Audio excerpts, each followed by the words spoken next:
Start your week with a triple shot of good vibes. This is the Project Joy podcast. I'm your host, Jessica Dugas. Thanks for joining me.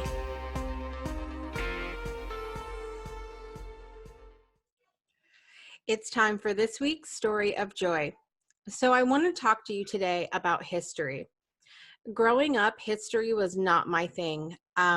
It was not fun for me. It was boring. I didn't see the value in history class at all.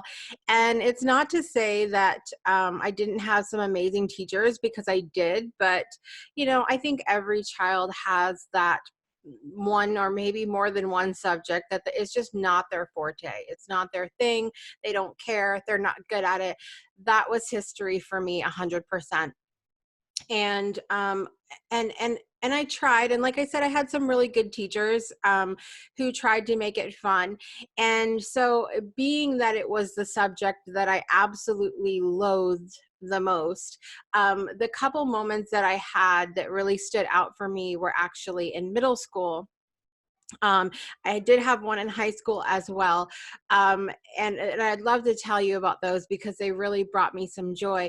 One of the things that I've learned, and I think one of the reasons why I'm a homeschooling mom now, is in the realization that all children learn so differently, that we all have different ways of learning that's going to enable us to retain the information, to enjoy the information, and to also discover what it is that we're really good at. And so it's actually these moments with these particular teachers and these activities that encouraged me to be a homeschooling mom, to know that what I'm doing for my kids is the right thing for us. And so the first memory that I have in middle school is actually reenacting the Battle of Fort Griswold. So any of you that are listening that grew up in Groton, Connecticut, like I did, you know that the Fort Griswold's kind of a big deal there. There's a lot of historical things that happen. There's the reenactment that happens every year. And as a middle school class, you get to actually split up between the two sides of the battle, and one group gets to come up in the boat in the sound up the river. The other one gets to be on the ground ready to welcome the people, not welcome to battle, the people coming in from the boat, the soldiers. And it was so much fun to reenact that. And I remember it making the lesson really present and really real for me. And I remember that day very clearly. The next one that we did was in reenacting what it was like to come in as an immigrant through Ellis Island. And that was a lot of fun. I remember bringing my Cabbage Patch Kid at the time, and that was my baby. And Jessica, my friend Jessica at the time, another Jessica, we just had so much fun, like making up our names, and they messed up our names. That was one of the lessons of coming into Ellis Island. But they turned our whole gym into this experience at Westside Middle School. And it was just one of those things, even though, I hated history, it was one of those things that stuck out in my mind, and I learned so much, and it was so much fun to do that with my family. I said my family accidentally there, but I really did feel like, my friends and my teachers there were my family. And then the third one that I had was when I was doing maritime history senior year of high school. We actually had gone to a battleship in Boston, Massachusetts, and had done a scavenger hunt on the battleship, and just trying to find different things on there. And those are the things that really just, even though this was a subject that I just couldn't wrap my head around as a child, those are things that stood out for me, and I was able to find the joy in it. I was able to connect with my teachers, connect with my friends, and connect with a subject that I really didn't like. So I think that it's so important for us to, even if we have a situation or something that we don't necessarily feel like we connect with, to find some way to connect with it so that we can make it the joyful experience that we want. And this has been today's story of joy.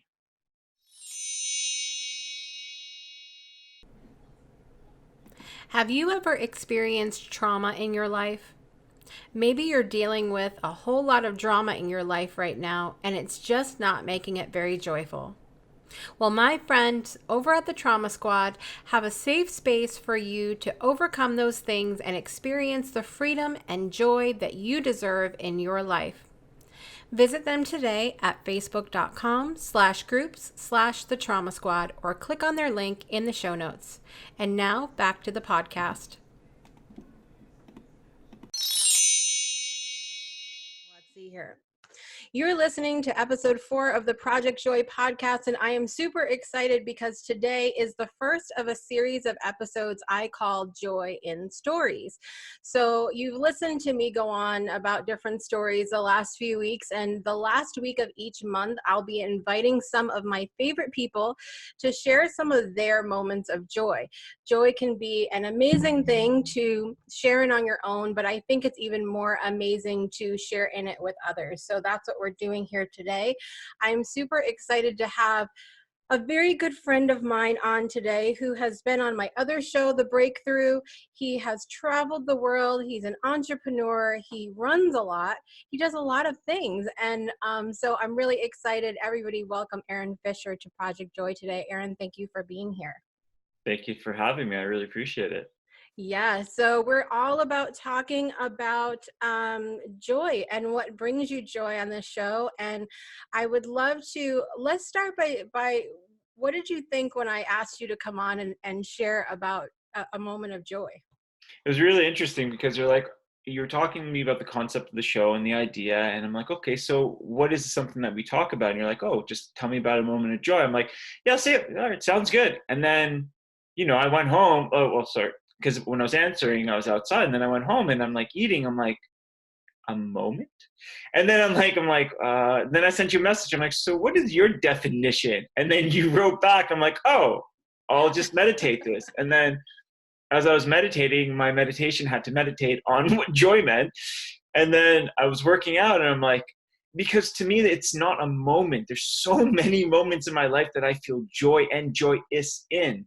So it was a very difficult, it's actually a very difficult question just to answer with one. So chances are I'm probably going to answer with many. That's all right. That's all right. Whatever. It's funny because as we've gone on, the last few episodes that I've recorded of the show, I've come on. I've done the same thing. I've come on to talk about a specific moment, and then I end up sort of when you're talking about that moment of joy, it brings back a lot of other moments. But that's a good thing. That can't be bad in my book. So let's hear it, Aaron. Tell us about what brings you joy in your life, or something that brings you joy. So what I'll do is I'll talk about a series of events that led to a lot of joyous things. So when I lived in China, we used to do a program where we'd have kids from all around China that would come for an intensive 1 week workshop, and we would do about 8 of them. The idea was to facilitate and to instill confidence into the kids. So we would do the 1 week, and after the 1 week would be done, I would put notes on the wall. Letters on the walls, and the kids would put notes in it. And it was just a way for the kids to always stay in touch. And because I was the foreign teacher, they put a lot of notes in mine, and they wrote a lot of things in it, like, you're my inspiration, you're my idol. But at the time, I didn't feel joy from that because I was in a state in my life where I'm like, these kids are telling me things that I don't see in myself. They're telling me Wow. things that I don't believe in myself. I'm like, I actually feel like a phony. Like, I feel like, you know, from what it sounds like, I've given these kids joy and joyous moments and memories, but yet I don't feel it. I actually feel the complete opposite. And I remember taking that with me. And after the summer, I went to my job. My job went bankrupt. And I'm like, okay, so what am I going to do now? And I went back to these moments of joy with the kids, and they spoke about theirs. And I'm like, you know what? If 24 workshops with these children, 24 different workshops with children, with hundreds of different children, if they're telling me something, maybe there's something there. So I did what I wanted to do was just travel. I'm like, I don't understand who I am here. So let's see what happens if I go out there. And as I started traveling, and I'm like, all right, so what do you want to do? I'm like, let's just go. So I'm like, okay. So I go to the train station. I'm like, they're like, where are you going? I'm like, what's leaving soon? They're like, this one. I'm like, that's where I'm going. And at that moment, I kind of felt a little bit of joy because I'm like, okay, I'm trusting myself. This is interesting. And then I got onto the train and I went to a next place. And then I'm like, okay, where are we now? I'm like, I don't know. Let's go around. And then I'd walk and I would talk with strangers. I'm like, this is kind of bringing me a little bit of joy as well. And I'd slowly just go to these different restaurants and sit with the locals. And I didn't go to big cities. I went to the countryside. And being able to have conversations in Mandarin, I'm like, this is actually pretty good. And there was a series of events that started teaching me that maybe what I didn't see in myself is because I didn't put myself in situations to challenge and to really bring it out. So then came, okay, so what do I want to do? Let's climb a mountain. So I went to a mountain, and that the voice of, you can't do this, you can't achieve this, what are you doing, comes out. And I'm like, I took a train. I'm in a country that I'm learning to speak the language. I'm traveling with no agenda. I'm like, I'm doing everything that I normally would do. I'm like, okay, so mountain, you say no, I say yes. And I climbed it and I got to the top and I'm like, wow. And I felt like there's this rush of achievement that came over me that's just like, maybe the kids weren't lying. And then I had that moment of joy and I'm like, okay. So I'm 30 something in my life and I'm like, now I'm starting to get this. I'm like, okay, let's put this into practice.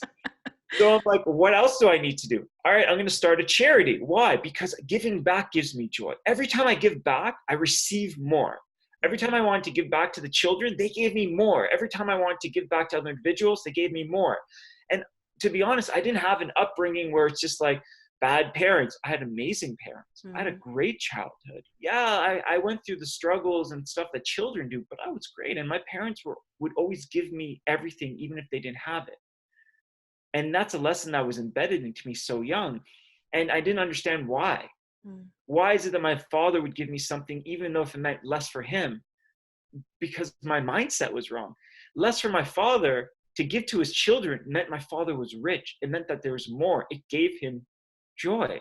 So I'm like, okay. So I did my charity. I opened up, I went to the countryside and, I helped individuals, and then I got into consulting. And then I'm like, this is great. And then I was just building up these moments, one after the other after the other. And then came like my first race. And I'm like, okay, let's do this. And I'm like, and let's be honest here. It doesn't matter if you run 10 meters or 100 meters. The fact that you run it is amazing. And the fact that I ran 5 kilometers and I finished was like, whoa. And that That's feeling. huge. And the feeling that was, it's the one thing I liked about it was, to me, the reason that I find running so joyous is because it's not you. You're running and you see people and you're cheering them on and they're cheering you on and you're talking and it's supportive. You're giving and they're giving and you're receiving, they're receiving. And then you get to the end and strangers are hugging strangers and like, oh my God, look what I did. And I achieved it. And wow, like these are some of the moments that, like, one simple moment of questioning things led to an abundance of joy, where the point is, when I go to a restaurant and I get to eat great food, that's joyous. When I get to speak with a stranger, that's joyous. When I get to work and do the things that I do, I find joy. So the way that joy is, it was more of a stone being tossed into a lake of doubt that created ripples and actually started to create life around it, to show me that there's so much more to me than there ever was. And that joy is not limited to one individual, but it's a gift that we can give to ourselves constantly by giving to other people in this world.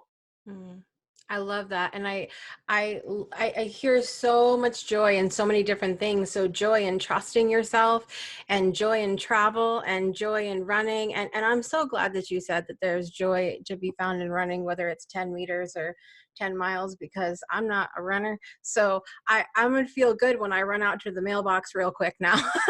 I'm I'm gonna try to find the joy in that. But there's so many different things that you can find joy in, and it's kind of very similar to what I've talked about on my other show, The Breakthrough, before, where when you have that big breakthrough moment, it continues, you see all these other breakthroughs happening after that. And so when you allow to yourself to feel this one moment of joy, that's what you keep feeling, is that rolling effect of joy. If you could go back, Erin, to those kids that wrote you those letters and tell them something about joy or about life now that you didn't tell them then, what would you tell them? The thing is, it's the funny thing about that is I wouldn't tell them anything because the letters showed me that they're joy. The Mm. letters showed me that they were happy. It's not that I needed to tell them. It's if anything, if I were to go back to these children, it would just be to say thank you for showing me that I can bring joy into my life. Thank you for showing me that I have these abilities, and thank you for seeing something in me that I did not see in myself. Because of you, I'm actually able to create an abundance of joy because you showed me the innocence that comes through it. Mm. I love that. I love that because there's so much joy to be found in gratitude. And we don't do that enough these days. We don't do that enough of saying thank you to people, even for teaching us the lesson, or for what is seemingly a small role that they play in our lives. And I think we would all have and experience more joy if we took more time for gratitude. And so I love that you'd go back and say thank you. And I'm going to say thank you to you now, Erin. I thank you so much for coming on and sharing a story of joy with us today, and wishing you many more blessings of joy in the future. Thanks, Erin. Oh, thank you so much. It's always a pleasure. It's always a joyful experience with you because you are constantly just doing amazing things, and the individual that you are is just a blessing. So thank you so much, and I really appreciate you asking me to be on this. Awesome. Thanks, Erin.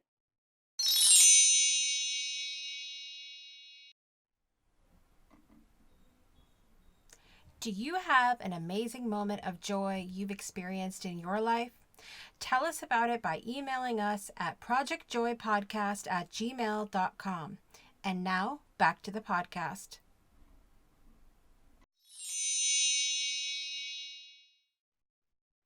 Next week on the Project Joy podcast, I am really excited because next week's podcast is happening the day before my birthday. So we're, of course, going to be talking about finding the joy in birthdays. Do you celebrate your birthday? Are you excited about your birthday this year if you haven't had it yet? What are you excited about when it comes to birthdays, and what's joyful about them for you? Maybe it's not joyful and you need to work on finding that joy there. Either way, you don't want to miss it. Thank you so much for joining us today. Please take a moment to rate, subscribe, comment, and share where available. And until next time, make joy a priority in your life today and every day. I'll see you next time.